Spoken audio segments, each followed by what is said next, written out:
Ina tare da injiniya buba Galadima, babban jami'in kamfen na jam'iyyar PDP a wannan zaɓe da aka kammala na 2019, ga mu kuma a kotun ɗaukaka ƙara inda jam'iyyar ta shigar da wannan ƙara. Injiniya buba Galadima, me yasa kuka shigar da ƙarar nan ne? To alhamdulillahi, mun gode wa Allah da ya ba mu dama muka ga wannan rana. Yau mun kammala nazarinmu na shigar da ƙara a kotu, ga shi har mun shigo da shi cikin lokaci kwana 19 cikin 21.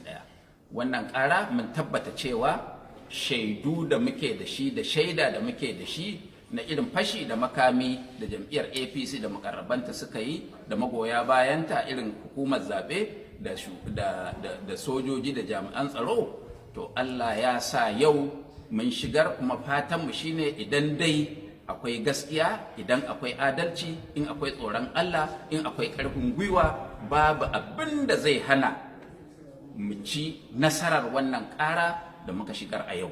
Injiniya buba Galadima, wasu magoya bayan jam'iyyar APC za su yi mamaki da kai fassara yin zaɓe da fashi da makami. Eto Nasiru, kamar yadda ka sani, kamar yadda kowa a Najeriya da kuma duk duniyan nan suka sani, ba a taɓa yin zaɓe wanda aka yi amfani da ƙarfin tuwo har a hana jiha ma ga baki ɗaya jefa ƙuri'a irin wannan zaben ba. Sanin ka ne lokacin ranar yin zaben nan Asabar ɗin da ya shige 23 ga wata a jihar Rivers, wajen local government 5 ne ma aka hana su zaɓe. Ka sani irin abin da aka yi a Kwara, ka san irin abin da aka yi a Plateau, ka san irin abin da aka yi a Benue, ka san ma har 'yan Boko Haram 'yan APC suka zama suna tada bama-bamai, suna sa motoci suna harbe mutane don su samu daman rubutawa kansu ƙuri'a. To Allah ya riga ya kama su, ga shi yau rigar mai gari ya ɓata. Buba Galadima, iya sani na da tarihin siyasar ka tun 2003 zuwa 2011 kana rakiya zuwa kotun nan, amma ba a taba samun nasara ba, kuma har yanzu ga ka a kotu. Nasara, in Allah ya tabbatar nasara tana nan tare da mu, domin an ci gaba. Ka sani cewa a zuwan mu kotu na ƙarshe sai da alƙalan na muka raba kawunan su uku.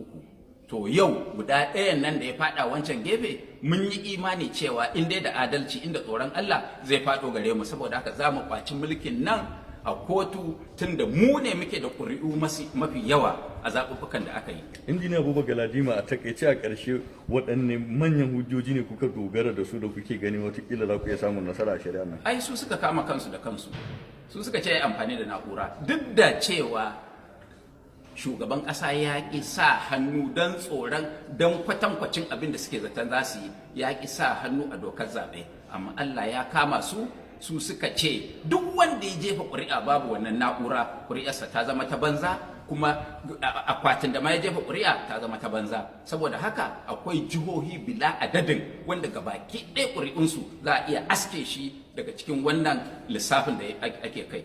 A ƙarshe injiniya, gwamnatin ta ce ita ba bakuwar kotu ba ne, haka shi ma ministan shari'a malami ya ce in kuka kai kotu suna shirye su zo su kare kansu. To kai tun da kake, ya kamata al'ummar Najeriya, in mai magana wawa ne, ai maji maganan nan ba wawa ba ne. Sun san cewa suna da gaskiya, me yasa suke bin gida-gida da manya-manyan mutane da ƙungiyoyi suna cewa kada atiku ya je kotu?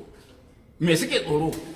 Ai dan sun san sun yi ba daidai ba su yi zaɓe na gaskiya ba, shi yasa suke tsoro. Shin na biyu me yasa injiniya muna jin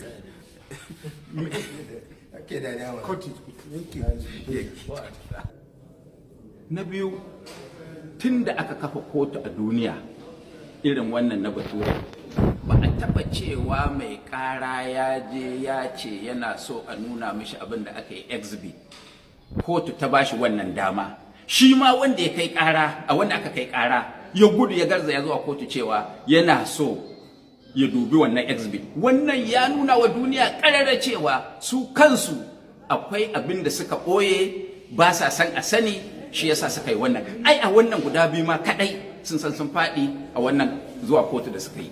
Yauwa, na ce ƙarshe injiniya buba Galadima, ko waɗanda in sun ga hirarrakin ka sai su ce matsalar tattalin arziki ke damunka. To ba sai su bani ba, da can da nake wa Buhari abin da nake yi biya na yake yi. yana biya na ne? Kuma ka sani, ya kamata al'umma su sani cewa abin da fa na yi wa gwamnatin Obasanjo, na yi wa gwamnatin Yar'adua, na yi wa gwamnatin Jonathan, kalubalantar da na yi musu ban yi kokwatansa ba a gwamnatin Buhari. Ai da ni dinnan zan buɗi baki in faɗa abin da ya kamata in faɗa, ko duniya ya kamata su sani, da wannan gwamnati tuntun ma ta tara kayanta ta kauce. Injiniya Galadima, mun gode kwarai. Na gode. Bisalam.